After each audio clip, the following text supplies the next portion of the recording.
Hey guys, GHAZZY TV here with another Diablo 4 build guide video, and in this one we're going to talk about the Blood Necromancer using both Blood Surge for clearing and Blood Lance for single target damage output. We are currently underleveled in the gameplay footage, but most importantly we are lacking two fundamental pieces, one being the Blood Lance single target codex power, and most importantly, the gear we're wearing is exclusively scaling the Bone Necromancer, and this build has shown to have a very high pressure on having modifiers that actually scales the build to be comfortable.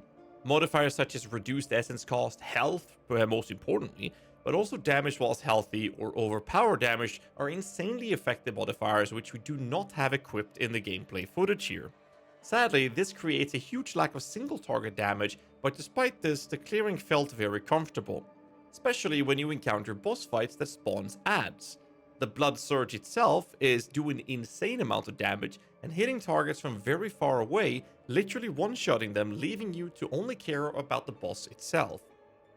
The rotation this build is working on is to use Blood Surge for clearing and Blood Lance for single target, assuming you have the appropriate codex powers and gearing.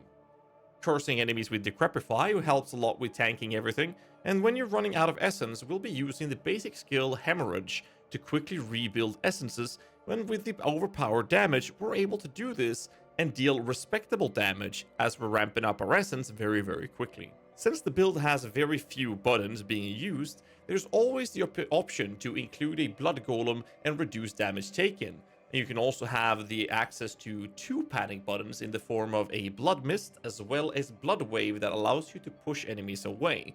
So these two panic buttons allows you to have basically a tool for when you get overrun by either becoming immune to everything and undamageable, or by shoving enemies away from you.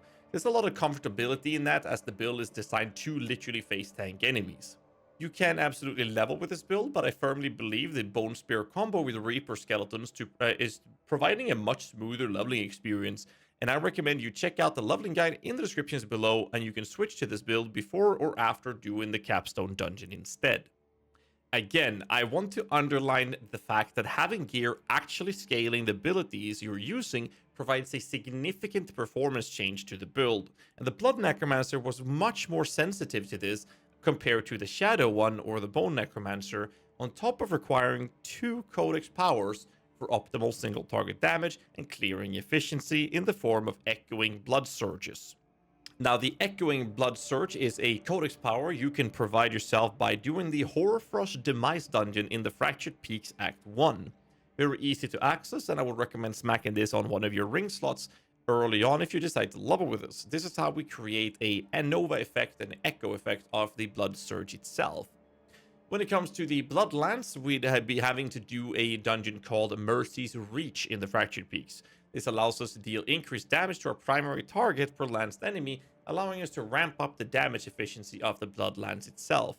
Now, I will say though, for the gameplay footage and my experience we've had with this, I don't feel that you really need this. It felt much better, in my opinion, to literally just go for gearing that would scale the actual efficiency of the build, and that would be way more than you'll need. Because once you're getting to the stage of level 45, 50 in that ballpark, you will see some absolutely crazy numbers of modifiers on gear, such as the simple fact that a modifier on health can go over to 100 HP gain from just one gear piece.